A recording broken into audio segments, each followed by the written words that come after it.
Good afternoon, everyone. We would like to thank you for joining us to take a few minutes to talk about the university's, especially LSA's work with diversity, equity, and inclusion. And so today I am speaking with Fiona Lee, and my name is Taylor J. Brooks. I'm a senior at LSA, and we're going to just answer a couple of questions and maybe clear up some things you guys might be wondering about that.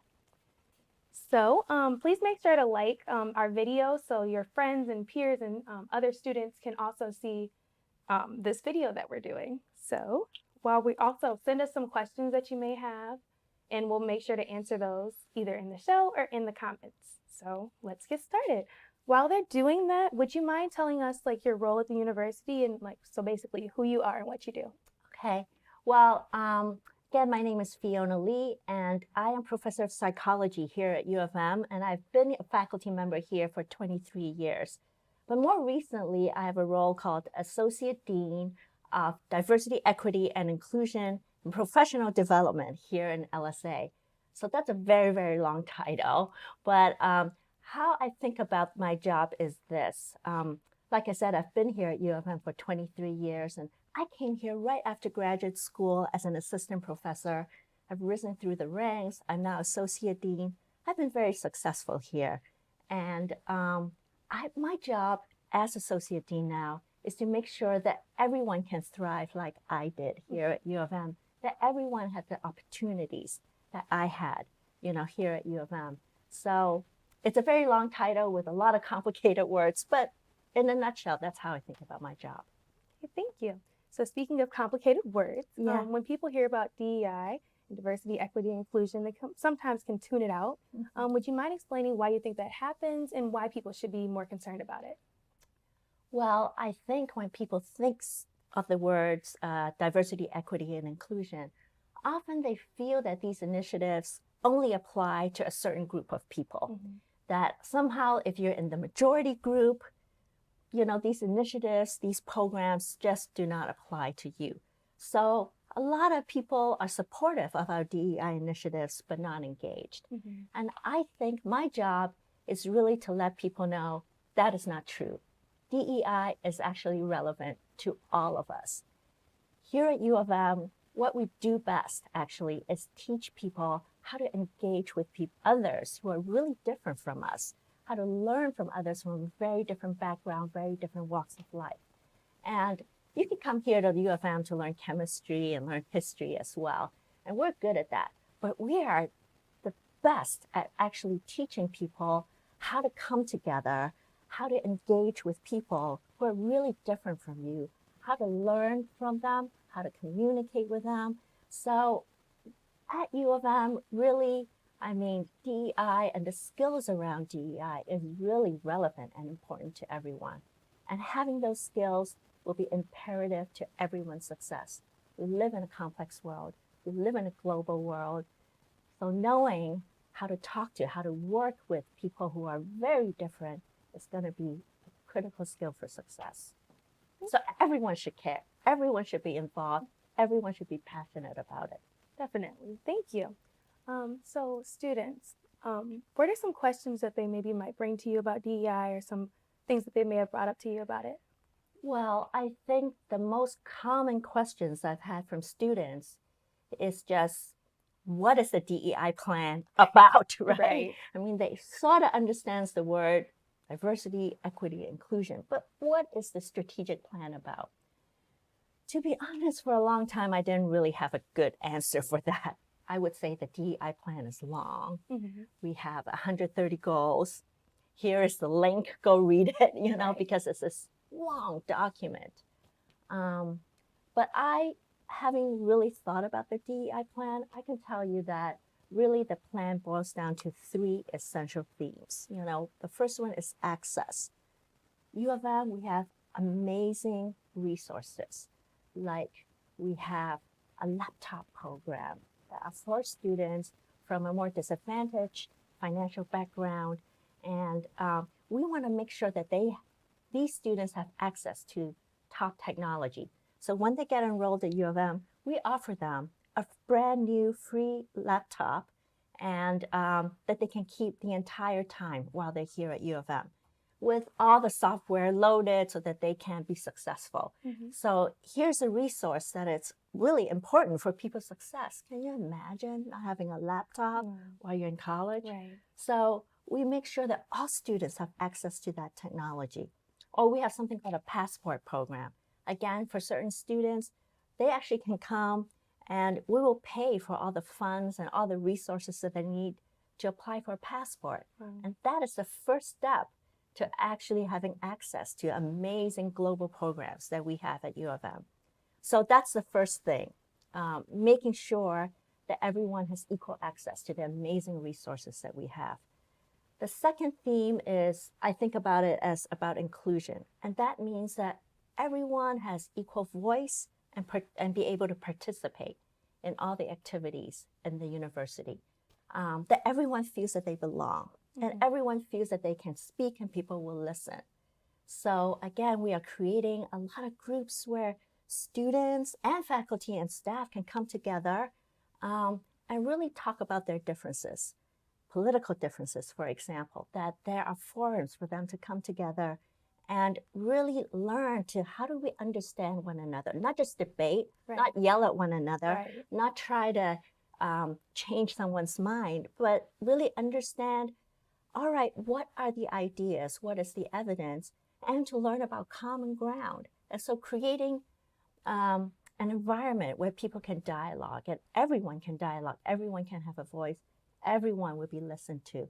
So that is sort of the second theme, inclusion.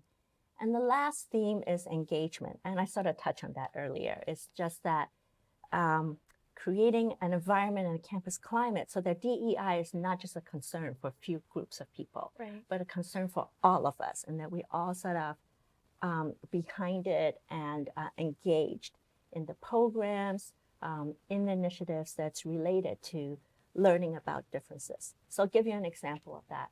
We have a program called Intergroup Relations, so IGR, yes.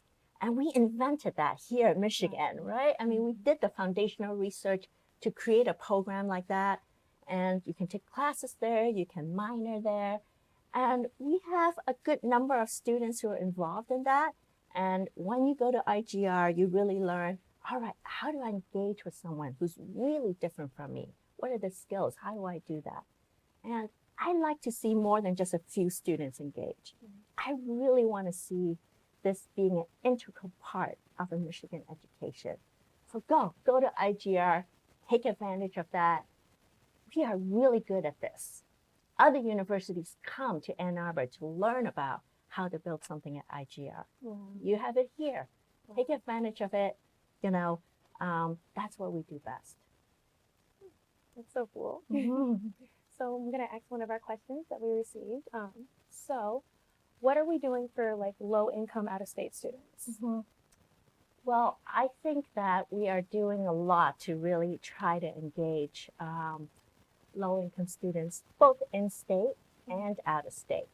So, for example, I mentioned the laptop program and the passport program. So that is really thinking about, well, you know, if you don't have access to the,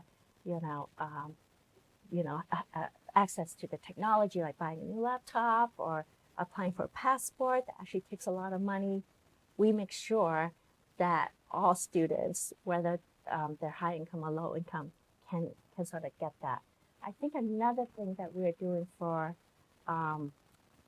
actually for all students, not just low income students, is the Opportunity Hub. Okay, so that is really a group where students can come to and really learn about, well, what are their career aspirations? And how do they actually think about the LSA education as something that will help them reach their career aspirations?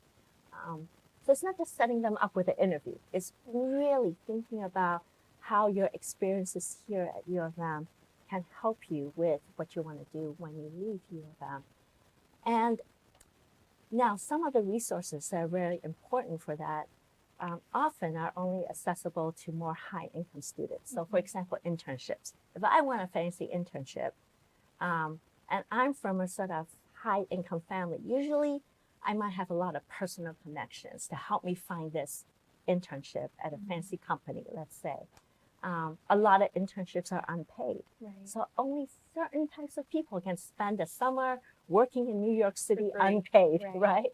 So, so these types of opportunities are critical if you want to get a great job after graduation. So what we do here at LSA is make sure that all students have those opportunities. So let's say you come from a family background where you don't have connections to fancy people at management consulting firms and banks to get you that internship. That's okay if you don't have those connections. We do here in LSA. So we can connect you with alums, with supporters of U of M, and help you get a scholarship so that you can actually go and get those internships. So, and that's something that's open to all students, not just low-income students, but it's something that really, again, speaks to having access to resources for everyone, not just for, high-income students. Yeah. I used to actually work at the Hub. I've never. Oh, okay. Yeah, wonderful. All our programs are good. We have another question that came through. Can you talk about food insecurity programs at University of Michigan? You have to explain to me what food insecurity programs mean. Okay. Well, let's see. I'm assuming that the person was asking about, I'm trying to think, like if a student were to have like not enough money to buy themselves like food for the week or like consistently, that I'm thinking that's what they mean. Okay. I believe that we actually have a place where students can get free food at the Michigan League. I just read about it. So, but that's the only thing I actually know about. It's a good question. I don't know that much about it. I think also the student government has a program that you can apply for. I'm not sure if it's through them, but I know that there is one where if, yeah, I think so, that you can also go through them and they can help you with food items or like if they can give you like a stipend for the dining hall that you can go get some swipes. I think so many swipes as well. So. Okay. Well, yeah, thank you. No problem. So, we have so many programs going on. Yeah, see, I told you I don't remember all 130 things. Yeah, so learn something new every day. Yes. Do you think that our DEI plan will ever be fully finished or if it'll ever come to an end or if we'll ever not need it? Well, no.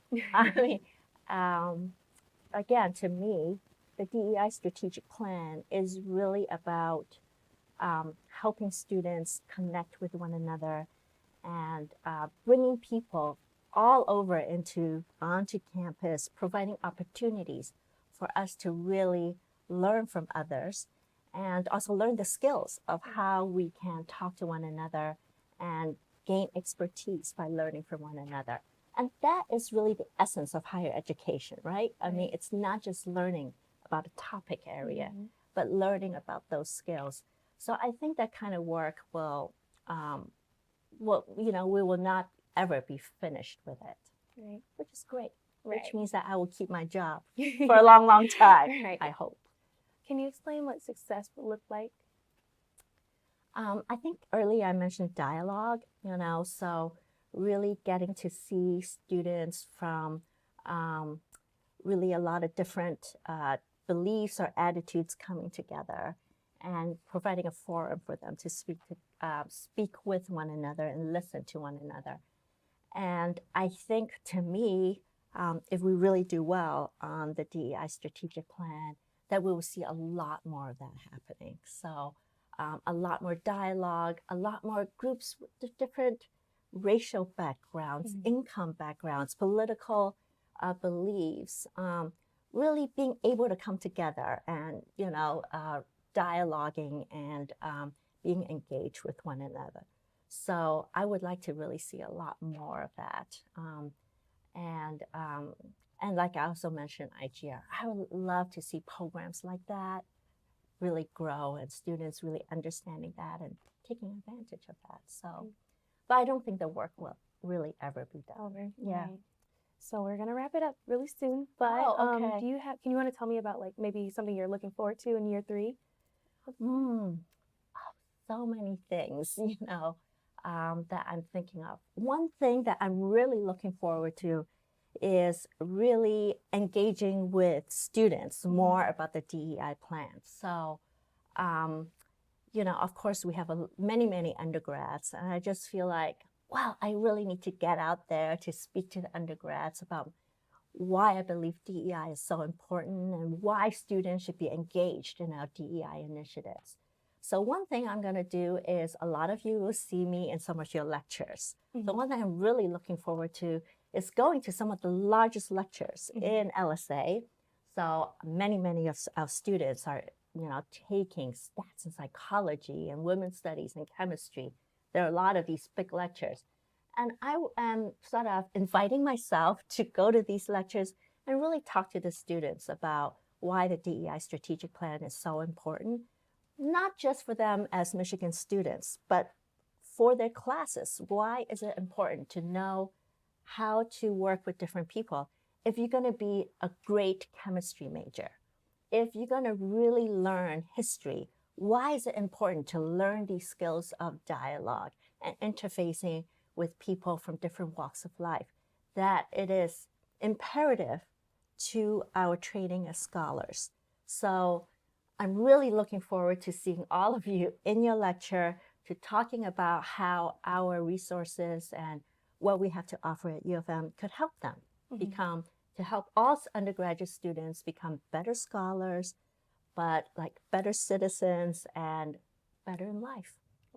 Thank you. So thank you so much for talking with us today. To our audience, thank you for joining us. And if you can go follow at UMICH-LSA, UMICH-LSA on Instagram, and share our year 2 DEI infographic. We thank you so much for joining us. And if you didn't get your question answered, we can answer it in the comments or DMs. Thank you. Thank Go you. Blue. Go Blue.